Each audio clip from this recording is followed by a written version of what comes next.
nagulat ako kasi maraming mga resource persons since they were incriminating themselves actually. And sometimes with sense of pride pa nga eh, parang misplaced yung sense of pride na pinagmamalaki na ako'y nagpapatay o ako'y nag-order nito. Eh, you will, by their own admission, no? So maybe a better venue would be the ICC that would give them the opportunity to air their sides, no? And also our friends in the Senate nga, si Senator Bato, si Senator Bong, baka yun na nga maging tamang venue para sa kanilang pagpapahayag, no? Ng mga katanungang sana sinasagot nila dito sa Quadcom, no? Pero hindi naman nangyari.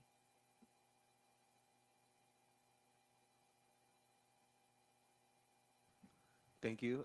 Kat Porbes from Radyo Pilipinas. Please proceed with your questions. Ay, good morning po. Sorry, nasa likod lang po ko, ma'am, sir. Hingan ko na lang din po kayo ng reaction regarding po sa isang statement ni Vice President Sara Duterte na sinasabi niya na ang impeachment laban sa kanya ay pagwawaldas ng pera at ginagamit lang ito para pagtakpan yung maraming pangako ng administrasyon na napako. Ano po ang inyong komento tungkol dito? Kung pagwawaldas lang dan, di ba, hindi siguro ang Vice Presidente ang tamang tao para mag-correct ng pagwawaldas. Hindi ko kami ang nakaubos ng 125 million in 8 days or 9 days. But that being the case, no, I don't think that procedures such as impeachment are actually pagwawaldas in a sense. Ito po ay mekanismo na nasa saligang batas. Kasama po ito sa pagiging isang matatag na demokrasya. Ang checks and balances na nakasaad sa ating konstitusyon ay nandyan po for a reason. And exactly for reasons like this, kung saan naghahanap tayo ng accountability mula sa pinakamatataas na halal na pinuno ng ating bansa. I think every resource that we invest or we spend for this purpose is worth spending. Kasi kung wala ang paghahanap ng accountability at wala po ang ating efforts para maitama ang maling ginagawa ng ating matataas na pinuno ng bansa, anong klaseng demokrasya rin naman tayo? At that being the case, hindi naman fair na sabihin na tinatago ng administrasyon kung kitang-kita naman natin ang mga ginagawa ng administrasyon para matugunan ang mga problema ng ating bansa. Kahit kami dito sa House, siguro naman, nung naipasa natin ang halos lahat ng legislative priorities ng administrasyon, ito'y klarong patunay na ating pong sinusuportahan at tinutulungan ang ating Pangulong mabigyan ng solusyon ang mga problema ng ating bayan. Siguro ang taong gustong magbulag-bulagan, talagang walang makikitang tama. At ang taong gusto lang manira, walang makikitang tama sa anumang gagawin ng Kongreso. I have yet to hear the explanation, no, of the Office of the Vice President regarding the confidential funds. What could possibly constitute yung sinasabing pagwawaldas, no? So, nangyari na po itong impeachment processes even in the past. Kay Justice Corona, I remember kay President Erap, no? Tapos si Justice Davide. Maraming pangyayari. Are we to say na pagwawaldas din yun ng pera ng taong bayan? So, just let us do our work and we will see. No, that let the truth prevail. Yun lang po. Thank you po. Isang question lang din po regarding naman po sa programa po ng ating pamahalaan. One of your colleagues po, si Congressman Jervil Luistro, filed a bill para gawin na pong isang batas yung AKAP program. Sa paraan po ito, magiging regular na po siyang programa at regular na rin po yung pagpopondo. Ano po ang inyong take on this po? I-push na yan. Support ko yan 100%. Nakita naman kahit sa aming distrito ang tulong na naibibigay sa mga pamilyang on the verge of poverty. Kasi sa ating mga existing programs like yung 4Ps, ang kino-cover niyan yung sinasabing poorest of the poor. Pero sino ang umaagapay at tumutulong na sa mga pamilyang halos, hindi naman sasabihin poorest of the poor, but nearly there. And we want to prevent them from sliding down. Kahit na pang-alleviate lang panandalian. And sometimes that money is even used as puhunan sa mga maliliit na negosyo. So, the institutionalization of AKAP, I think, is a welcome development. And I want to commend our colleague, Congresswoman Jinky Luistro, for this initiative. Madalas kong sinasabi na sa lahat po ng social amelioration program, isa po sa pinaka-epektibo at pinakamalaki ay ang return of investment ng ating gobyerno, itong AKAP. Bakit po? Contrary sa sinasabi ng nakakarami o marami, itong tinutulungan po ng AKAP, hindi po ito yung mga walang ginagawa, yung walang trabaho. In fact, ang basic na kailangan na requirement, kailangan kumikita. I think yung mga taong kumikita naman, nagtatrabaho, ngunit kinakapos lang ng konti sa kanilang pang-araw-araw, ay kinakailangan matulungan. No? We see their efforts, we see their productivity. In fact, we also see their contribution sa ating ekonomiya. Maliit man yung buwis sigurong binabayaran nila kumpara sa malalaking mga negosyante o malalaki, mas nakakataas sa ating lipunan. Pero hindi natin maipapasawalang bahala yung contribution nila. At sa tingin ko, itong pagkakataon na matulungan, katulad ng sinabi ni Congresswoman Roman, no? Itong pagkakataon na matulungan ang ating mga kababayang may kapusakita ay malaking bagay, lalong-lalo na sa kanilang pamilya dahil marami sa ito ay mga breadwinners. Diba? Ito talaga, breadwinners, and that goes a long way to amplify. At nagpapasalamat tayo kay Congresswoman Luistro na naisipan niyang mag-file ng bill at I think from on the part of Tingog Party List, no, buong-buo ang ating suporta sa institutionalization. At contrary sa sinasabi ng iba na ginagawa nating ayuda nation ng Pilipinas, gusto ko lang ituon ng atensyon nila. Yung kapitbahay nating bansa, ang Thailand, nabigay din sila ng allowance na 10,000 baht sa halos lahat ng Thai nationals. Kasi naniniwala sila na kung maibibigay at may pamamahagi ang tulong na ito, hindi lang matutulungan yung individual at ang kanyang pamilya, kundi magkakaroon ito ng ripple effect sa maliliit na mga negosyante at sa kabuuan ng ekonomiya. Ito po yung isang parte ng AKAP na hindi natin nabibigyan pansin. At nakita po ito namin sa mga lugar po kung saan tayo nagkaroon ng malawakang pagbibigay ng ayuda. Nagkakaroon ho ng paglago ang mga small at medium enterprises. Kasi ho, tumataas ho ang purchasing capacity. Kahit papaano po, kung sa economics lang, the velocity of money, the volume of money, all contribute to a healthier economy. Wag ho nating, sobrang simplistic po ng mga panukalang tanggalin natin kasi nagkakaroon ng dependency, tanggalin natin kasi ayuda lang yan. Hindi ho, meron siyang malaking macroeconomic impact na kailangan ma-appreciate. Kaya yung mga panawagan na alisin ng AKAP, sana po itignan nila yung merito ng programa at mapapag-aralan na hindi lang yung individual at yung kanyang pamilya ang natutulungan, pero buong lipunan, buong bansa po ang natutulungan nitong economic stimulus na dulot ng AKAP. Maaari ko sana idagdag na kami naman po dito sa Kongreso, we're very aware na this is a stopgap measure. Hindi naman namin pangarap na buong buhay nakaasa sa AKAP ang ating mga mamamayan. We're very well aware na ito ay tulong, pantawid. But gusto ko rin i-assure ang ating mga kababayan na kami po sa Kongreso, pagdating po sa mga mas malalim at mas long-term na pagbabago para magkaroon po ng progreso sa ating ekonomiya, sa pamamagitan po ng pag-attract ng more investors, pagtulong po sa ating mga magsasaka, sa pag-agapay po sa mga small and medium scale industries. Lahat po yan ginagawa namin dito sa House of Representatives. Kaya nga nag-amyenda tayo dun sa rice tariffication law para tulungan ng ating mga farmers. We want to create an investor-friendly climate. Kaya nga we want to establish the rule of law. Kasi isa sa mga complaint ng ating mga investors, yung arbitrariness na sinasabi nila that the law is applied selectively. Hindi po tama, hindi po totoo yan. Nais nating patunayan. And of course, lahat po ng legislative agenda ng ating Pangulo na may kinalaman sa ekonomiya, kami ay naipasa na namin dito sa House of Representatives. Which begs the question, sa Senado. So maybe ito'y pananawagan din sa ating mga kaibigan sa Senado. Tulong-tulong tayo, para bukod sa AKAP, meron din tayo na ipapasang mga economic policies na mas mahaba ang mga epekto sa ating ekonomiya at sa ating bansa. Thank you. Moving on, we have Isa Abendaño Omali from GMA-DCWD for the next questions. Hello po. Good afternoon. Meron pong statement si Senate President Chis Escudero na nakiusap po siya, yun na lang pong gamit nating term, nakiusap po siya sa mga senador na i-avoid na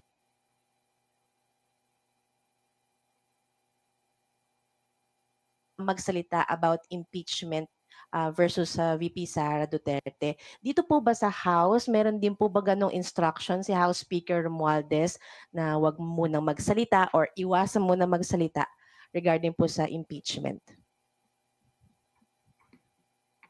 Walang ganyang directive mula sa House leadership, no? Galing kay Speaker. if I were to describe yung dynamics ng pagtatrabaho namin dito sa Kongreso, the Speaker has always allowed us to do our work. Really walang pagbabanta, walang pananakot, And I think this serves well, the institution, no? We want to reaffirm yung ating mandate. And of course, ang sabi ng Constitution, kailangan namin yung process to. Inevitably, mapag-uusapan din yun, palagi ko kaya nabanggit ni Senator Cheese Escudero, no, na sinabihan niya yung mga senador na magpag-usapan. Kasi eventually, kung magpa-prosper itong impeachment case, sila ang mag-act as judges. So as judges, you cannot preempt or show any kind of inclination or tendency. You have to be independent. So I think that's just an advice for the senators to be cautious with whatever they say. Hindi naman dahil yan pagkita sa kanilang freedom of speech, but that's just prudence, no? At ginagawa rin naman to sa ating judiciary. Naintindihan at ginagalang ho natin yung patnubay ng ating Senate President. At to be honest, I totally agree with the Senate President that the senators as senator judges, if in case the impeachment trial prospers, should refrain from making statements as a matter of responsibility, as a matter of personal judgment. And I think in that light, kami din sa Kongreso, hindi na siguro kailangan sabihin ni Speaker. Siguro maintindihan na rin namin yung gravity, yung halaga ng role na aming gagawin bilang part ng mag-aaral o magsusuri sa impeachment complaint na mas makakabuti sa proseso na ilagay sa lugar at ilagay sa tama ang aming mga komento. Thank you. Billy Vegas from Abante and Politico. You're recognized. Magandang tanghali po. Hingi lang po sana ng reaction doon sa sinabi ni BP na ginagaslight daw po siya ng House. Sa totoo lang, lahat naman tayo naririnig ang mga sabi ng ating Vice President. Ako personally, my opinion is dapat tigilan na ng Vice Presidente ang panggagaslight sa taong bayan. Itong mga nakaraang araw, halos ang mga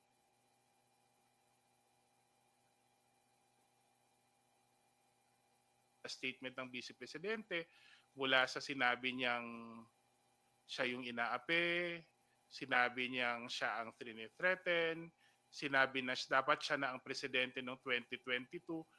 I think these comments have no place in a mature democracy, much more among professionals at public servants at that. Dapat hindi sana ganito. Wala naman siguro ako yung narinig sa mga congressmen na personal na pang-aatake sa pangalan at sa pangalan at sa katauhan ng ating Vice Presidente. Ang aming pong mga sinasabi, halos lahat to ay nanggagaling sa mga resulta ng mga pagdinig sa Kongreso. Everything that's said so far can only be based on the evidence presented in all the hearings. And the call has always been based on accountability. Tayo po lahat ay mga halal na lingkod bayan at hindi ho pang gagaslight ang sabihing ginagawa mo ba ng tama ang inyong trabaho. Siguro pang gagaslight ang sasabihin na noong 2022 ako sapat ang presidente. Dapat siguro pang gagaslight ang sasabihin inaapi siya habang ang ginagawa lang naman ng Kongreso ay hingan siya ng accountability at trabaho naman namin bilang mga lingkod bayan na i-explain ang paano namin ginagamit ang resources ng gobyerno.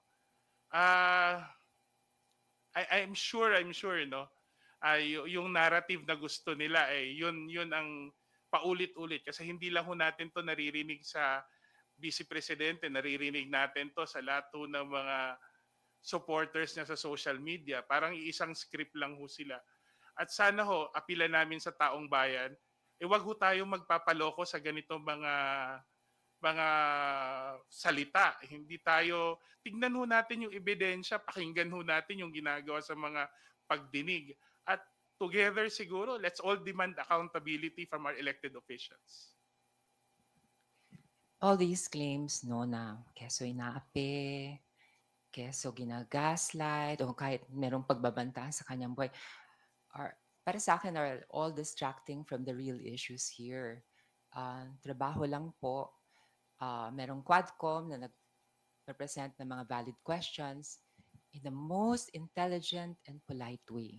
And I've seen that vis-a-vis the ways the investigative committees were carried out, no, in the past administration.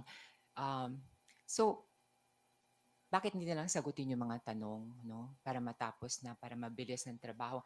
Kung wala ka naman tinatago, edi sagutin mo yung mga tanong. Kaya nga ako tuwan-tuwa, Kong Jude, pag nakita ko si VP Sara na nag-a-attend, tapos kalmado siya, nagsasalita. That's the kind of vice president that I want to see. Confident, serenely confident. And I think that's what people would expect from any public official. Sana all, sana every time. Kaso nga, pag merong ganyang mga claims, para sa akin, wag na natin pansin yung mga ganong claims. It's just mere distractions. Focus lang tayo dun sa trabaho. Pagsagot sa tanong, it's as simple as that. Kung wala naman tayong tinatago, edi sagutin natin. Of course, I do not know what is hindering them from answering these questions, and that they have to resort to these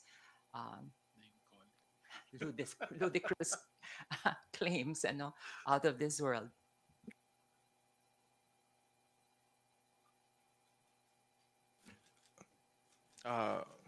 Isa pa pare. Go ahead. Hingi rin po ng reaction, sabi po ni VP Sara, ginagamit nila yung COA para humingi ng humingi hanggang makahanap sila ng anong pwedeng gamitin, all because gusto ni Martin Romualdez magpresidente. Well, first, ito narrative nila na nangyayari daw ito dahil gusto ni Martin Romualdez magpresidente. Una sa lahat, hindi ko narinig direct at siguro wala pa sa ating nakarinig na minsan sinabi ni Martin Romualdez, ni Speaker Martin Romualdez ng direkta na gusto niya magpresidente. In fact, nung last niyang talumpati sa Kongreso, sa plenaryo, sinabi niyang malayo pa sa iniisip niya, malayo pa ang usapin ng eleksyon sa 2028. Pero ako personally, at personal ko po ito yung opinion, sa tuwing bang may gustong maging presidente ng Pilipinas, yun na lang palagi ang titignan natin. Hindi ba dapat ang katanungan natin, may kakayahan ba to? May kaalaman ba to? May karanasan ba to para maging pinuno ng ating bansa? Di ba dapat hindi sa social media, hindi sa pangungutya natin dadaanin, kundi tignan natin ang performance ng isang public servant? At ako personally, bilang leader namin sa Kongreso, nakita ko po kung paano magtrabaho ang ating Speaker Martin Romualdez. At siguro kung kakayahan at kaalaman at karanasan lang din ang pag-uusapan, alam na natin ang kasagutan. Kung dediretsuhin ko lang kung tatanungin ko kung anong nagawa ng Vice Presidente nung siya'y kalihim ng edukasyon, siguro nakita naman natin, hindi lang sa pagdinig sa good government, kundi kahit sa Appropriations Committee na oversight, malaking pagkukulang po nung siya'y umupong Secretary of Education. Let's call a spade a spade. Hindi ang ambisyon ng tao ang dapat maging katanungan natin. Ang tanong dapat natin, may kakayahan ba? May kaalaman ba? May karanasan ba? Ang isang Pilipinong nagmamahal sa bansa.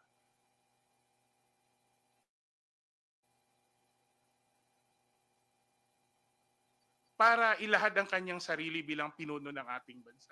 Yan po dapat ang pag-iisip at sinasagot natin araw-araw. Tungkol naman po sa mga dokumentong nanggagaling sa COA, kanino ba galing yung mga dokumento na yun? Di ba galing din yan sa Office of the Vice President? Ba't nila kinahihiya kung lalabas sa publiko sa pamamagitan ng Quadcom? Now, tungkol naman dun sa sinasabing pangarap ni Speaker Martin Romualdez na maging presidente, ang tanging taong napapakinggan kong who's very open about her ambitions to become president is the VP. And of course, karapatan niya yun. She has even claimed na sa kanya yun as early as 2022, when in fact, nobody can own the position of the presidency. Ito ay pinahiram lamang sa atin ng taong bayan. And it's the same with us na nasa Kongreso. Hindi po namin yan pag-aari by entitlement. Kami po, we try to convince the people.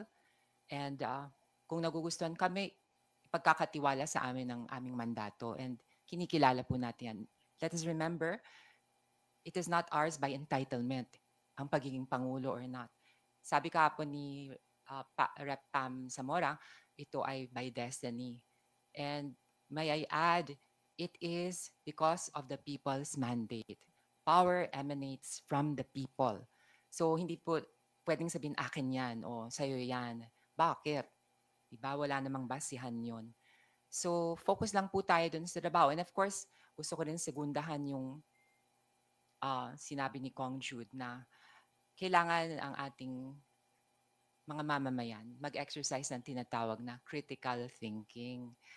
Alam nyo, sa panahon na ito kung saan merong malaganap na, I don't know, social media, sa FB, sa lahat ng platforms, kailangan mag-isip ang taong bayan, gamitan ng ating mga utak, maging objective tayo, at suriin talaga sa paghalal ng ating mga opisyal mula sa Pangulo, Vice President, sa mga miyembro ng Senado, ng Kongreso, sa ating mga LGUs. Yung qualifications, yung pag-uugali rin, mahalaga yan. Kailangan din merong paggalang sa kapwa-tao at higit sa lahat, paggalang sa Diyos at paggalang sa ating saligang batas. Sabi ko nga, it's all about the rule of law. May dadagdag lang ako kasi na-mention ni Congresswoman Roman yung tungkol sa mga survey, no. Bagamat nakakatulong ang survey para unawain ang pulso ng mga mamamayan, walang halal na official pong nananalo sa survey lang. Election po ang nagpapapanalo. Pwede ka hong nanguna sa survey at nakita po natin yan. Maraming mga frontliners sa survey, hindi rin nanalo sa huli, hindi rin nanalo sa eleksyon. At siguro dahil hindi naman lahat natatanong talaga sa survey at hindi rin natin ma-underestimate na minsan nagbabago din ang pulso ng mamamayan. Nag-iisip po ang ating mga botante. Kaya po sa huli, minsan magkaiba po ang resulta ng survey. Kaya kung yan po ang ating pangahawakan bilang batayan, kung sino po ang dapat at karapat-dapat na manguna sa atin, siguro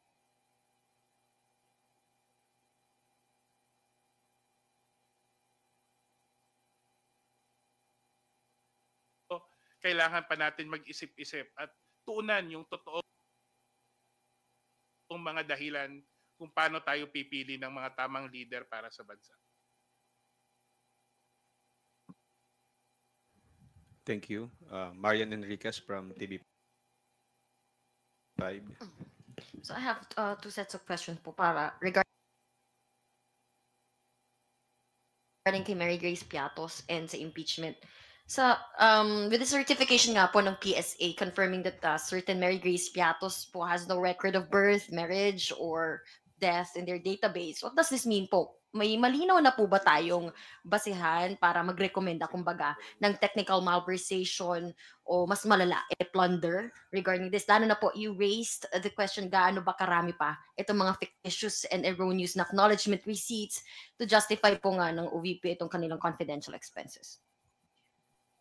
Ang Quadcom naman cannot act as a prosecution, so health prosecutor's office, hindi naman po iba po yun. So bahala na po ang prosecutor's office kung magpa-file ito ng charges. So ang implications nga nun is simple. Sheer logic would tell you na kung walang Mary Grace Piatos, lahat ng dokumentong pinirmahan ni Mary Grace Piatos ay huwad at hindi makatotohanan. And in the bigger scheme of things, kung merong ganyang irregularity, siguro kailangan pa nating suriin yung mga ibang dokumento na nag-justify ng mga expenses incurred by the Office of the Vice President. So matatanong mo rin, yung mga ibang rin nagpirma ba ay totoong tao ba? Talagang mapapatanong ka eh. So yan, patuloy palagay ko ang investigation sa Quadcom, para alamin yan. Pero nakakalungkot. Yung dishonesty factor, bakit may ganon? Bakit may ganon? Kong Jude. Well, I think it reinforces only the earlier findings of the committee that there is reason to doubt the veracity of the documents presented as acknowledgement receipts attached to the COA, the liquidation report na sinumite ng Office of the Vice President. Sabi ko nga kanina, kung merong kamalian sa isa, siguro it gives us reason to also anticipate na baka spurious din yung iba. At kung spurious ito on a large scale, baka nga umabot tayo sa technical malversation. Pero katulad nung sinabi ni Congresswoman Norman, hindi na ho trabaho ng Kongreso yon. Ang trabaho na natin ay maglahad ng recommendations. At sana ho, tignan ho ng ating piskalya kung baka o ng DOJ na itong mga ebidensya for what it is.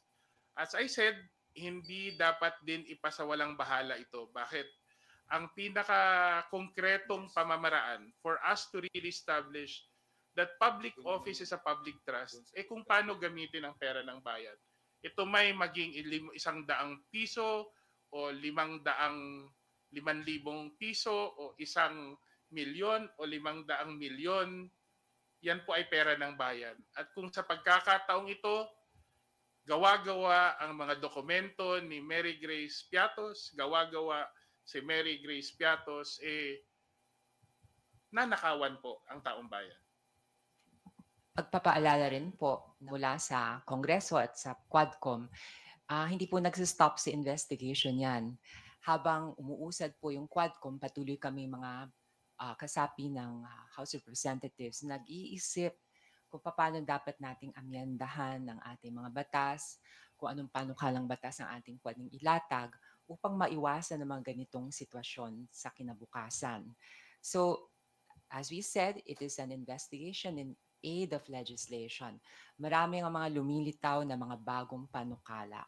Katulad na lang, for example, ma-cite ko na, narito rin lang naman tayo. Mula po sa Committee on Women and Gender Equality, the other day we were deliberating on the Safe Spaces Act, the amendments that we wanted. And we thought that yung pambabastos ng kababaihan ng members of the LGBT community, yung pagpopromote ng misogyny, ng homophobia, ng transphobia na pinipinalize under the Safe Spaces Act, ang dapat unang gumagalang sa batas na yan ay kaming mga halal ng bayan. Because kami dapat ang nagbibigay ng mabuting ehemplo. Kung meron kang isang leader na minamaliit ang kababaihan, kinukutya ang kababaihan, kung meron kang leader na merong parang galit, no, sa members of the LGBT community na medyo bastos, parang hindi katanggap-tanggap yon. In fact, hindi talaga katanggap-tanggap. So aming inintroduce dun sa aming amendments isang special provision that would penalize public officials who commit and promote acts of misogyny, misogynistic remarks, homophobic remarks, etc. If we expect the ordinary citizenry to behave in a certain manner, to fight against misogyny and homophobia and other forms ng pambabastos, we should also expect this from our elected officials. So silalim po ng aming amendments, gusto naming parusahan ng mga public officials with fines from 100,000 to 500,000 and even suspension, no? 6 months to 1 year, and tapos kung repeat offender sila, maaari silang ma-disqualify from holding public office. Ang hirap kasi, sa bansa natin, parang na-normalize na yung pambabastos ng kababaihan eh. Diba?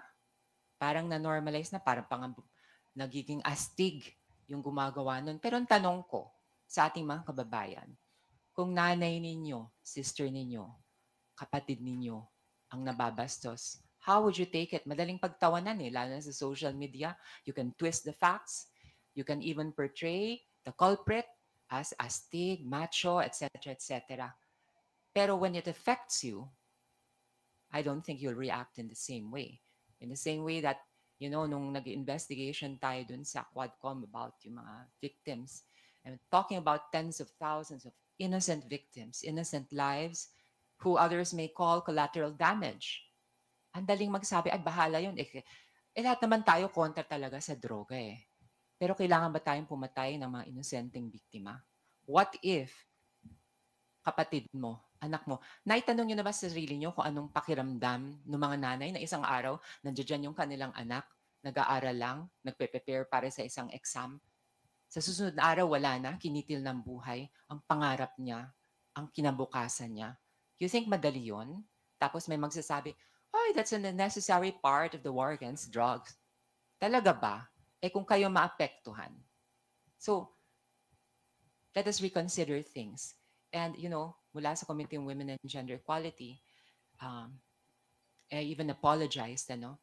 Kasi nga, on the previous days, even during the committee deliberations, it dawned upon me that in the 17th Congress, many members of the House chose to keep silent.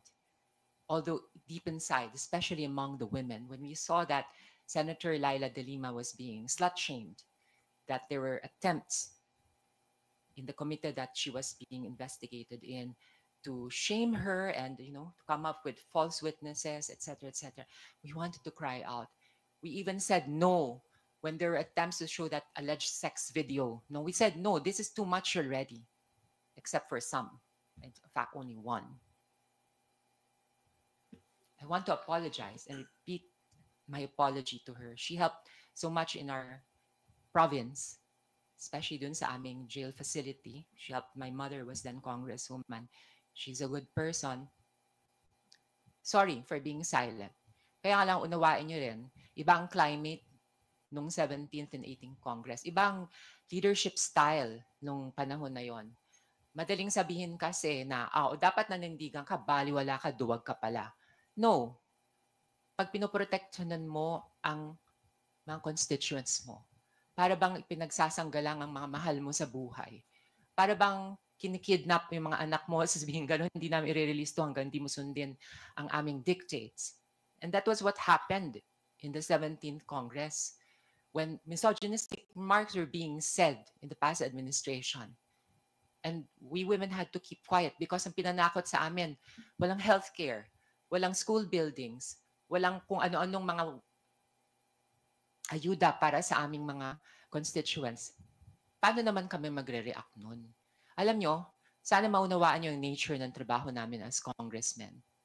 That ang nagluklok sa amin, sa aming mga pwesto, ay aming mga constituents. Hindi dahil sa kulang kami sa prinsipyo eh. Pero talaga, pag mahal mo na ang pinaglalaban mo, sometimes kakapit ka sa patalim. And in this case, we remained silent. But now it's a different atmosphere, it's a different climate. Sabi ko nga, wow, considering na ang dami-daming binato laban sa ating Pangulo o laban kay Speaker. And yet we engage in a democratic exchange of ideas without feeling threatened, without being coerced into doing things. Now, this is real democracy. This is real democracy. Now, the question really is, what kind of leadership do we want? Do you want a dictatorship? Or do you want somebody who wants to uphold the rule of law? So yun lang po, I want to explain. Kasi alam mo, Marius, the other day nga, nag-apologize na ako, nababash pa ako. Sabi ko, Diyos ko, ito lang masasabi ko, I was sincere about my apology. And nag-reach out nga ako kay Senator Laila. Because sa totoo lang, yung tiniis niya na 7 years, na walang firm conviction from any court. Tapos, nung bandang huli, false pala lahat ng mga witnesses. Hindi biro yun. But I didn't see any kind of drama. Nahihimatayin na kailangan itangay pa sa kung ano-anong ospital. Stoically, she faced the charges. She continued to believe in the system that failed her. Pero bilog nga ang mundo. The truth will always come out. So yun lang po.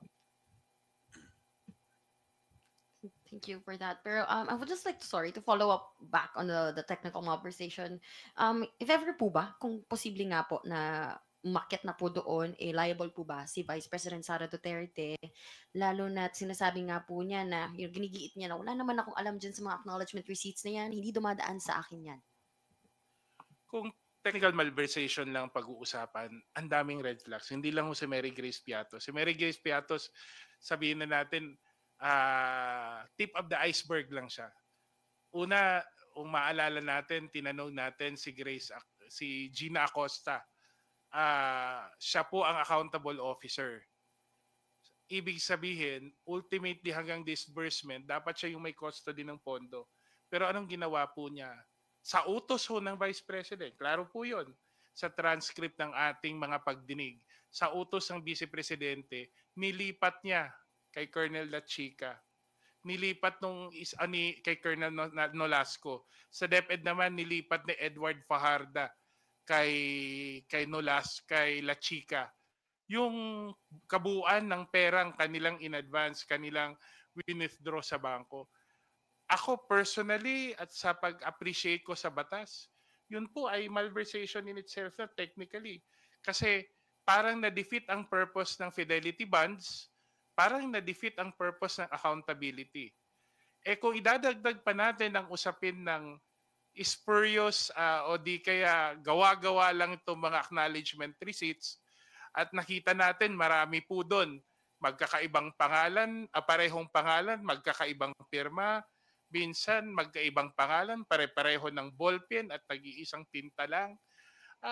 Makikita natin na maraming katanungan ang kailangan sagutin. At hindi lang katanungan, malaking pananagutan ang kailangang harapin ng pangalawang Pangulo. With that po, let's move on to my questions on the impeachment complaint. I understand you were asked na rin po kanina regarding your thoughts on that.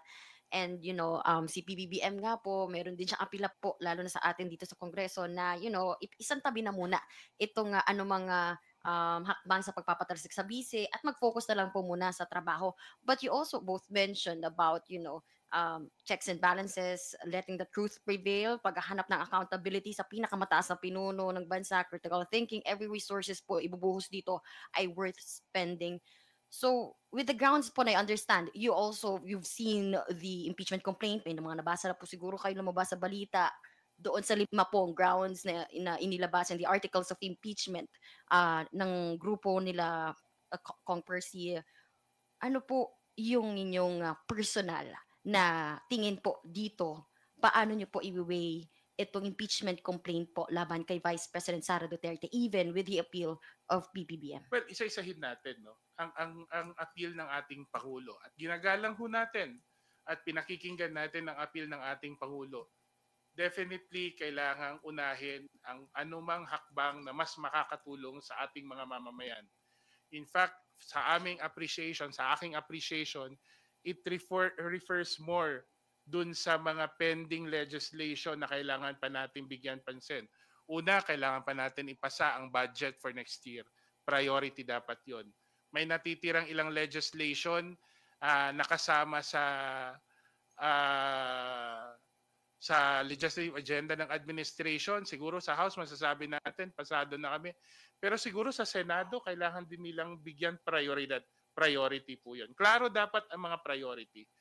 Pero sa usapin po ng impeachment, hindi ho dahil sa anong sinabi ng Pangulo o hindi po, saligang batas po ang nagbigay ng mandatong ito sa Kongreso, lalong-lalo na sa House of Representatives, para aksyonan ang lahat po ng petition or impeachment complaints. Hindi po kami pwedeng magpasawalang bahala, hindi po namin pwedeng hindi pansinin o hindi aksyonan kasi po saligang batas po. Wala pong ibang sangay ng gobyerno ang may ganong katungkulan kundi ang inyong House of Representatives. At klarong-klaro po sa amin yon. Andyan po ang patnubay ng Pangulo, pero klaro din sa amin ang mandato ng Kongreso ng mababang kapulungan. In this case, I think it will be premature to really go into the specifics of how we will proceed, no? But what I anticipate is there will be a careful balancing act, especially in terms of scheduling, especially in terms of resources and time spent for every initiative, lalong-lalo na sa impeachment. At yan po ay kaparte sa kailangan pagdesisyonan ng leadership ng Kamara. Ayoko pong pangunahan ng leadership sa usaping yan. I think it really refers more into the time. I think klarong naman sa sinabi ng Presidente, wala naman siyang sinabi na ayaw niya sa impeachment. At siguro naman sa pagkakakilala namin sa Presidente, hindi naman nangingialam sa ginagawa ng Kamara. Pero ang pinapaalala sa amin ng Presidente, huwag niyong kalimutan yung mas mahalagang trabaho na kailangan ng taong bayan. Lalong-lalo na ako, ina-anticipate ko yung budget. So doon po tayo nang gagaling. Kailangan mabigyan natin ng kaukulang pansin at atensyon yung mga issue na mahalaga sa taong bayan sa ngayon. Pero hindi rin natin kailangan talikuran ang constitutionally mandated, ang mandate ng konstitusyon sa Kongreso, sa mababang kapulungan, na aksyonan ang mga impeachment complaint. Sorry, sundin ko lang. You mentioned ayaw ko po pangunahan ang leadership, pero po kayo Kong Asidre personally, will you support? Personally, Yeah. How will you support or will you support po ba itong well, impeachment? ako honestly, ultimately, exactly accountability from elected officials will have to be done by impeachment. At kung accountability ang hinahanap natin, talagang doon tayo papunta. Hindi ho kami ang magko-convict, remember. Meron pa hong trial sa Senado. Pero kung ano man, I think it's the proper venue, especially for the allegations na nakita namin dun sa mga naunang pagdinig. Siguro in all the noise no ng politika, ito na lang siguro. In all the noise na meron tayo sa politika, ako I take it more optimistically. Ito po yung nagpapakita na matatag ang ating demokrasya. Pansin niyo po kahapon nung nag-file po ng impeachment, medyo positive po ang merkado. Positive ang stock market. Bakit? Siguro ay nararamdaman ng taong bayan na ang kanilang gobyerno, as pangunguna ng ating Pangulo, is concerned with the everyday concerns ng ating taong bayan, but at the same time, intentful with exacting accountability. Maybe not the executive specifically, but the government in totality. So, naging malinaw din naman ako sa personal stand ko. Initially, sangayon ako sa presidente, kung maaari sana wala nang impeachment complaint. But meron eh. So walang choice ang Kongreso but to act on it and to process it.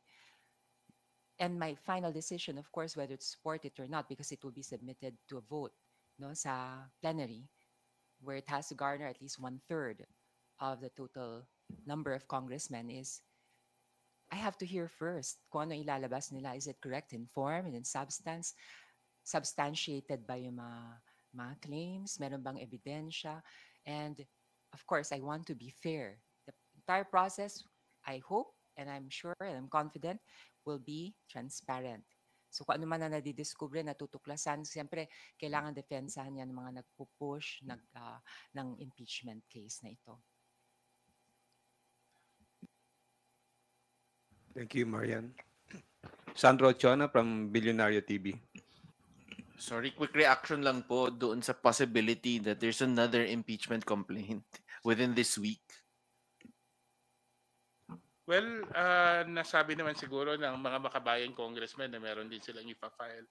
And we anticipate na baka meron pang iba na magpa-file. Ito indikasyon lang ho na lahat ho nakikita ang ginagawa ng Kongreso. Lahat naman din to nagsimula dahil sa mga pagdinig natin sa Kongreso at marahil ito rin ang tamang venue para mapag-usapan na with finality ang mga issue ito. Sabi ko nga nobody can stop our representatives and civil society organizations from filing impeachment complaints. Karapatan nila yon at kami naman, katungkulan namin sa ilalim ng saligang batas na tanggapin at i-process. So let's just see what's going to happen with these complaints. Last question na lang po from my end. Is it a possibility na ano po yung implication for the possibility na baka itong si Mary Grace Piatos ay code name lang? Because apparently confidential fund ka daw. So they did not use their real names dun sa acknowledgement receipts. May implication po ba yan, sir? Well, sa totoo lang, normally the confidentiality is not absolute because ultimately accountability will have to be the final barometer. The fact na mayroong kang acknowledgement receipt, dapat hindi naging kasangkapan yun para for lack of transparency. Hindi naging excuse siya for lack of transparency. The fact na nagkaroon ng notice ng disallowance only provides the opportunity for us to look deeper. And having seen this, we'll take it at face value. Yan dapat sana ang sumagot sana nun, yung opisina, ang tanggapan ng Vice Presidente. Pero sa totoo lang ho, pagdating na sa usapin ng acknowledgement receipt, siguro naman mas nasa tama na hindi gawa-gawa ang mga palangalang inilalagay doon. Thank you. We call on Bibian Gulia again from ABS-CBN. Sorry sir, to clarify lang yung sagot ninyo kanina. So kapag sinabi, it appears na yung pirma sa acknowledgement receipt ay gawa-gawa lang, fabricated, spurious, ang pwede lang po dun na parang liability ay technical malversation, tama po ba? Yun lang po yung nakikita ninyo. And ang liable lang po ba dito ay yung gumawa or supposedly gumawa ng acknowledgement receipt, or meron po bang liability din yung head of the office? Well, hindi ho ako ang magiging prosecutor dito at I cannot replace the role that the prosecutor, the Department of Justice plays in this particular case. Pero paulit-ulit po, dun sa bilang miyembro ng Good Government Committee, no, nandun tayo, paulit-ulit po na sinasabi, utos ng Vice Presidente. Tinanong natin si Gina Acosta, utos ni VP Sara. Tinanong natin si Edward Farda, utos si VP Sara. What else do we need? What more proof do we need to say that there is a clear command, this is a clear issue of command responsibility?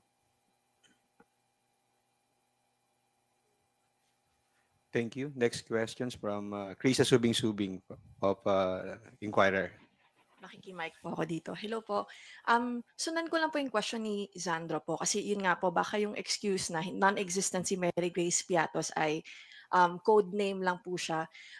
Since kayo po ay, of course, meron din po kayong mga confidential funds as local officials, can you explain to us, paano po ba siya in-operationalize? Is it normal to use code names po even sa ARs for confidential funds? Well, wala akong local government experience, but in all documents, no, kahit sa pagre-roll out namin ng mga social welfare programs ng different government agencies that are course to the district offices, our principle has always been not to use any fictitious entity. Honesty is the best policy. Kaya I'm very proud na mula po sa aming distrito, and I would like to believe na lahat kaming congressman, para panatag ang aming kalooban kung ano yung mga vouchers na dapat pirmahan, yung talagang totoong tao. Now, kung non-existent si Mary Grace Piatos, I guess obvious na ang implications nito. There is fraud and falsification. So bahala na ang prosecutors kung anong dapat gawin dyan. Pero dito sa Quadcom, may nakikita natin lumalabas isa-isa. Isa ito sa mga mabuting bunga, no? Saddening, but ito ang natutuklasan natin na very chichirya. Very chichirya. So ako yung napupunta sa papagasalina ako, dumadaan ako dun sa convenience store. Tinitignan ko ngayon yung brand na yon. Tapos pag ako'y nag-o-order ng aking mga saymad, naalala ko tuloy, sabi ko, my God, how creative in that sense. But really, this is no laughing matter. I guess it was the most imprudent decision. Kung ito ang decision nila na basta pumirma ka lang dyan, lusot na yan. Wrong. Lumalabas ang katotohanan. Well, I like to raise 3 points lang. Una, napaka-convenient naman na sabihin nila code name to. Di sana sinabi nila mula nung una pa. 'Di ba?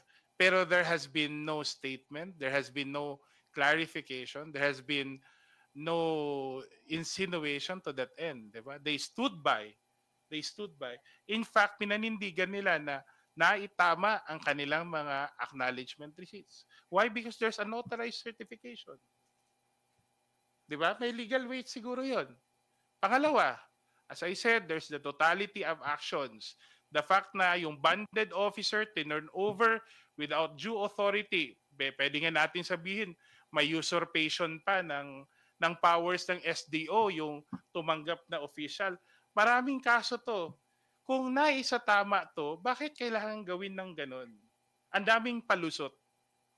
Pangatlo, hindi ho absolute ang confidentiality. Klaro po ang guidelines sa joint circular sa paggamit ng confidential funds.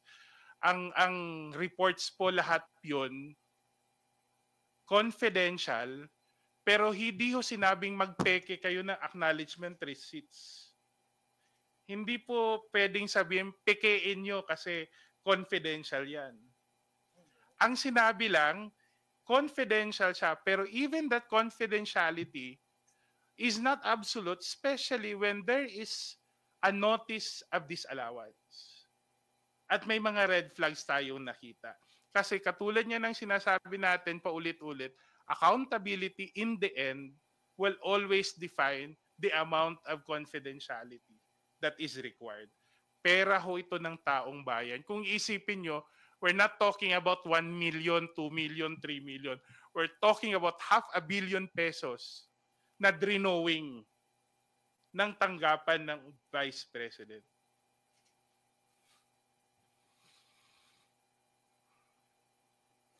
Okay, that guy. Kindly identify yourself in the media representation. Hello Sorry, po, good afternoon. I'm Lance from Newswatch Plus. Ask ko lang po, itong bagong development kay Mary Grace Piatos, how will this play into the ongoing impeachment case against the Vice President? Do you think this has a stronger merit dahil sa bagong lumabas na ganito?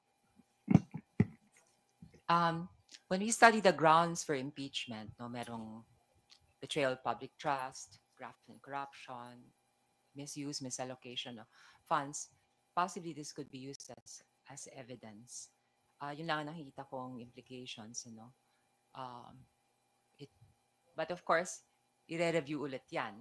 Kasi panibagong proceedings mangyayari sa Justice Committee before the committee report is made and then submitted for deliberations on the plenary. Parang panukalang batas din, nagdadaan din sa proseso. So ito, maaaring karagdagang ebidensya in favor or against.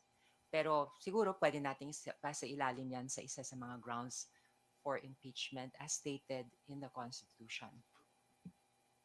Hindi ko pa nabasa yung kabuuan ng impeachment complaint, pero hindi ako sigurado kung ito boy kasama dun sa mga articles na in-identify ng mga petitioners. Sabi ko lang, katulad na paulit-ulit yung sinasabi, ang pinakakongkretong batayan ng public trust, ng public office sa public trust, paano ginagamit ang pondo ng bayan? Kaya kung meron mang pagkakamali at meron mang gawang-gawang mga acknowledgement receipts na nakita natin na may proof tayo ng pagwawaldas ng pera ng bayan, sa tingin ko is at plain sight, a clear betrayal of public trust. Thank you. For our final question of the day, we turn to Red Mendoza from Manila Times. Hi po. Kong, kahapon po, sabi ng COA, may lumabas na COA document, unqualified opinion ang Office of the Vice President. Parang sinasabi ng COA na walang naging issues or kung meron man naging issues, na-resolve na po ito ng Office of the Vice President for the period ending December 31, 2023. Kong, do you think po ba this would wobble the impeachment complaint? Kasi unqualified opinion na po ito eh. And as additional pa po doon, one of the articles of the impeachment said na betrayal of public trust due to her meltdown. Sir, Kong, do you think po ba it would set a precedent na kunyari mag-meltdown ng isang public official? Should we say the president? Impeachable na siya. Mag-meltdown ng isang presidente, impeachable na kaya siya?